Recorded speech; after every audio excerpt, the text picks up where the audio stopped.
Do you know what hostile takeovers are and if it can contribute in economic growth or not? Well, today we are going to discuss the same thing. Hi everyone, welcome back to Equipoise Classes. मैं हूं सुरभि और यहाँ पे हम बात करते हैं economics की, करंट अफेयर्स से टॉपिक्स लेते हैं एंड काफी सारी और चीजें होती हैं जो कि डिस्क्रिप्शन बॉक्स में आप जाएंगे तो आपको काफी सारी प्लेलिस्ट मिल जाएंगी, आप जाके एक्सप्लोर कर सकते हैं all about this channel. So I will just share the screen so that we can start with today's topic. As you all know, आज हम बात करने वाले हैं होस्टाइल टेकओवर्स की. And the article that has come. So first of all, first things first, this is something very new that I'm going to discuss on my channel for the first time. I have not discussed takeovers or hostile takeovers or something like that before. So we have to be patient and you have to be patient with me. And let's understand in detail, because hostile seems or sounds a very negative word. Okay, but hostile takeover may not be that negative the way it sounds. So that is the area that we are going to explore today. Okay, so yeah, that's that. I've already highlighted the important parts, so I'll start with the pen. And yeah, I think red is good. Okay, all right. So let's start with today's topic. The title, as you have already read, hostile takeovers could be good for an economy. What is a hostile takeover? And what is all this that we are talking about? Let's start reading and simultaneously I'll keep on explaining it to you. First of all, the competition watchdogs easing of takeover rule is welcome. Underperformers getting taken over get another chance under new ownership. This is how capitalism stays dynamic. So this line doesn't explain a lot of things that are in the article. So let's start reading the article. So the Competition Commission of India, CCI, recent easing of company takeover rules marks a welcome shift in a country where hostile acquisitions have long been viewed with alarm. So now CCI, Competition Commission of India, is saying that somebody can take over the company and takeover rules have been eased. So what are they trying to explain? You have to understand it in this way. Say, for example, we'll take example of a company, let's say Escorts. Okay, Escorts is a company. Most of the companies, say 70 to 75% of the companies in India are family businesses. Right? You would agree? They are family businesses. Okay, so they are the owners. So say that owners are Nandas. Okay, they are the owners. So now I'll write my name. I decide to, okay, and number one, for acquisition, this should be listed. The company should be listed in the secondary market and I can buy the equity or I can have the shares.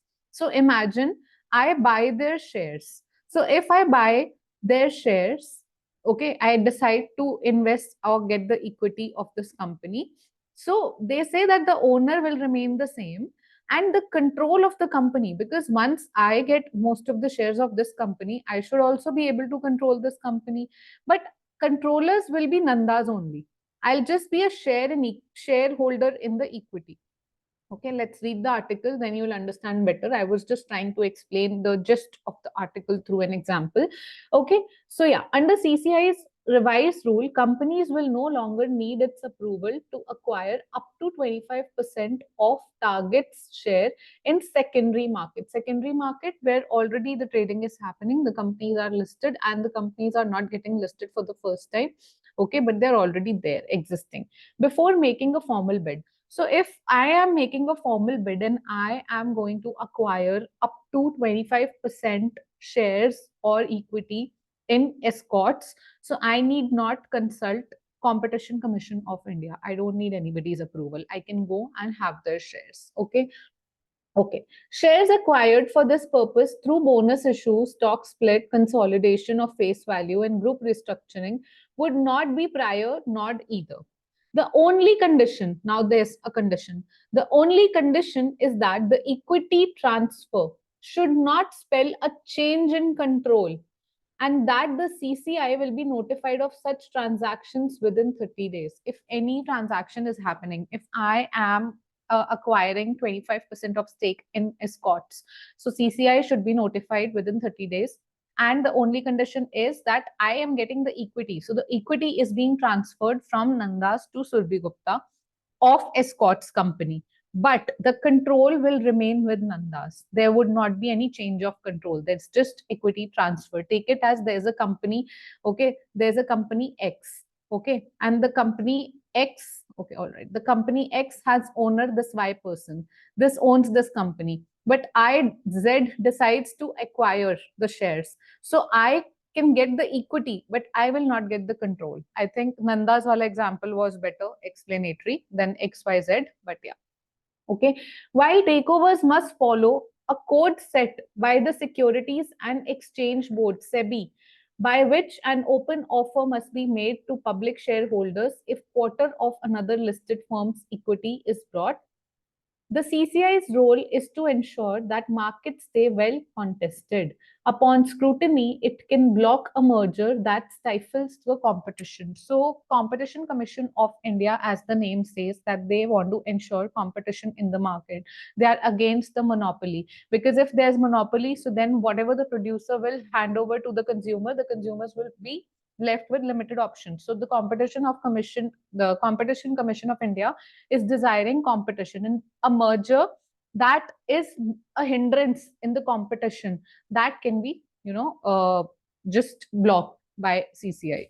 All right, the general aversion to hostile takeover in India can be traced to high prevalence of family run businesses.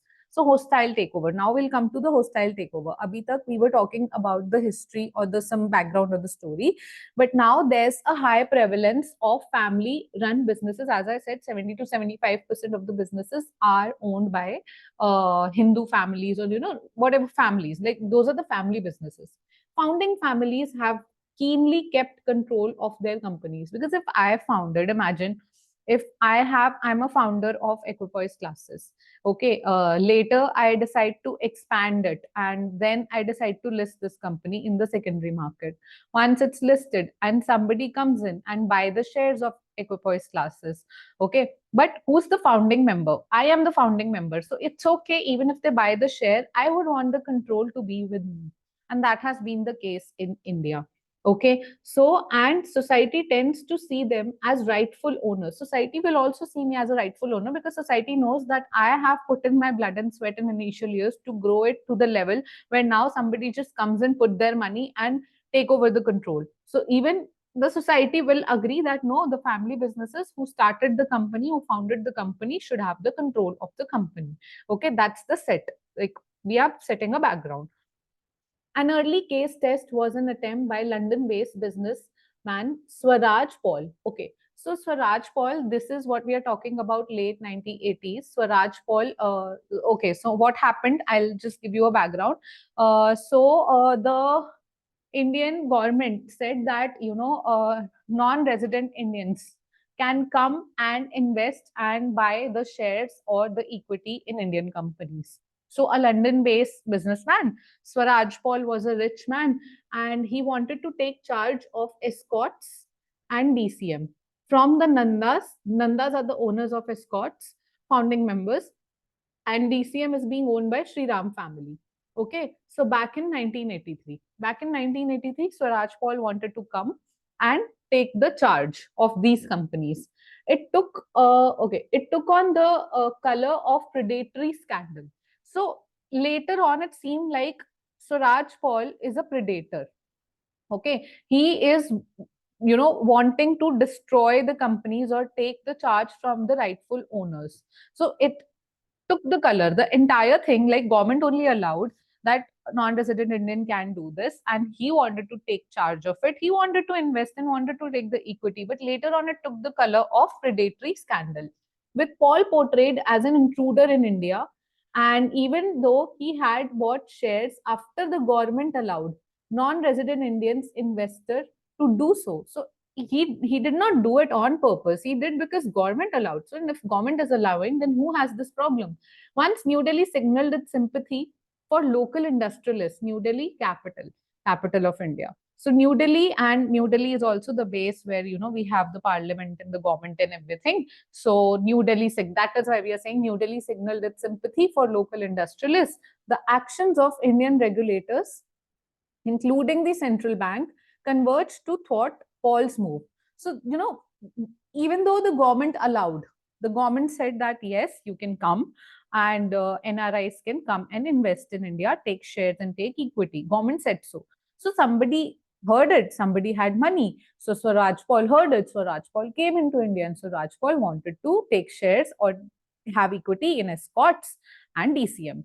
Okay. But then those people, the founding members or the families, Nandas and Sri Ram families, they protested in a way that even New Delhi and later on everybody took side and gave sympathy to local industrialists, that is Nandas and Sri Ram family in this case that we are talking about.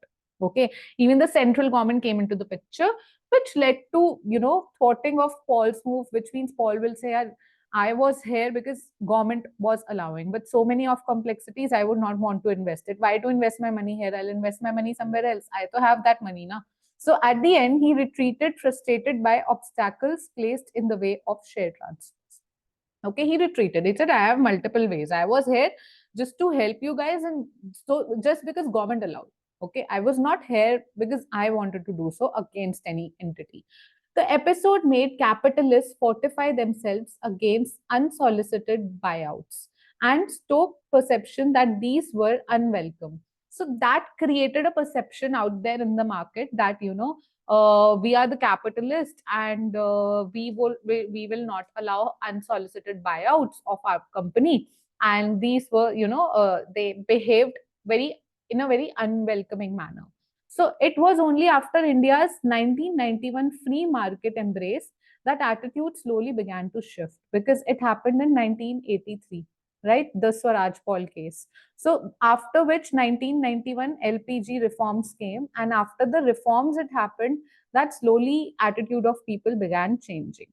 Even today, the term hostile unduly seems to evoke discomfort. Hostile seems like, discomfort in very negative word, sounds like negative. Raising visions of a business being snatched away. It seems like, you're snatching away my business. So if somebody comes and wants to buy most of the equity of Equipoiseclasses, later on, right now we are not in secondary market, but later on if somebody comes and decide, so it would seem like, a hostile word would seem like they are trying to snatch away my baby from me. It would seem like that, because something, when you are a founding member of a company, that company is not just a company, that company is your baby. You're raising the company, you've given birth to the company, you're raising the company. Okay, and when somebody comes and snatches it, so you feel it like, so that is why hostile seems a negative word here. Okay, the prosaic truth is that economy does well when in enterprise are best possible hands. So economy will do well when any enterprise is in best possible hands. Okay.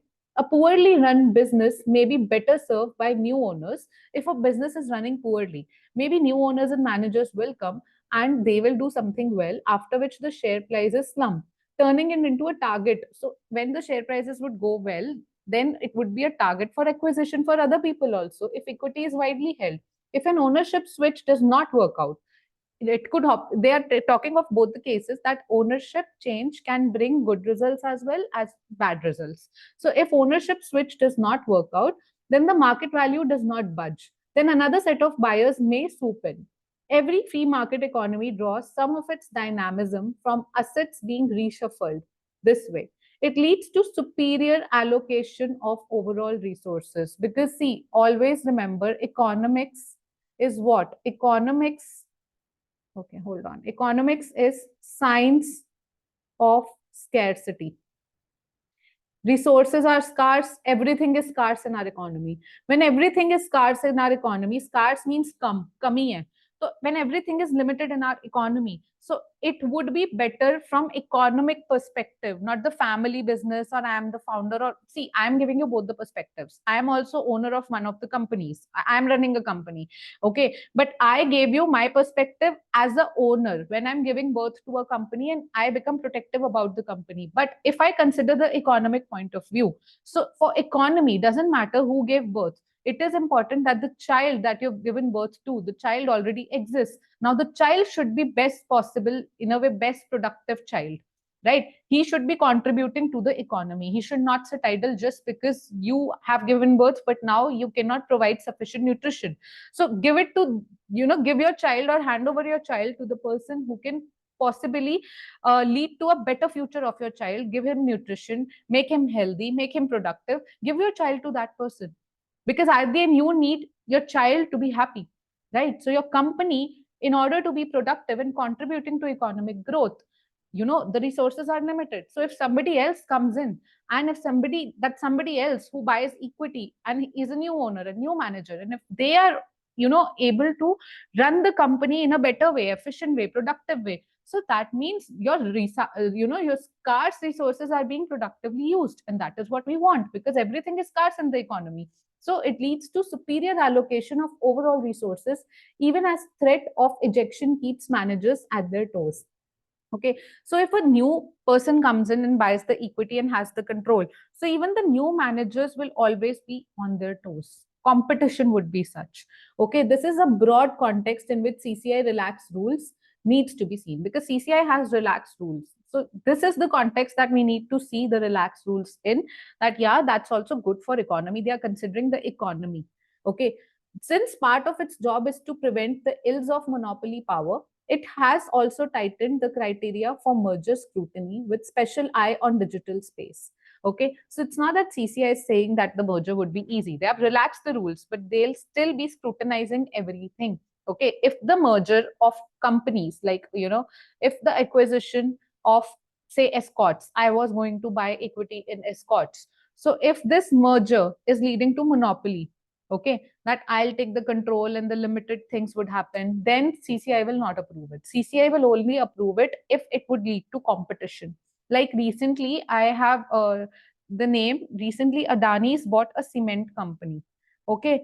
And yeah, Adani Group recently acquired Penna Cement Industries Limited, PCIL.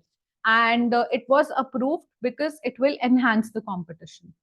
Okay, people had this debate that why Adanis are acquiring it, but then CCI allowed it because it was enhancing the competition. The takeover was enhancing the competition, and we need competition in the market.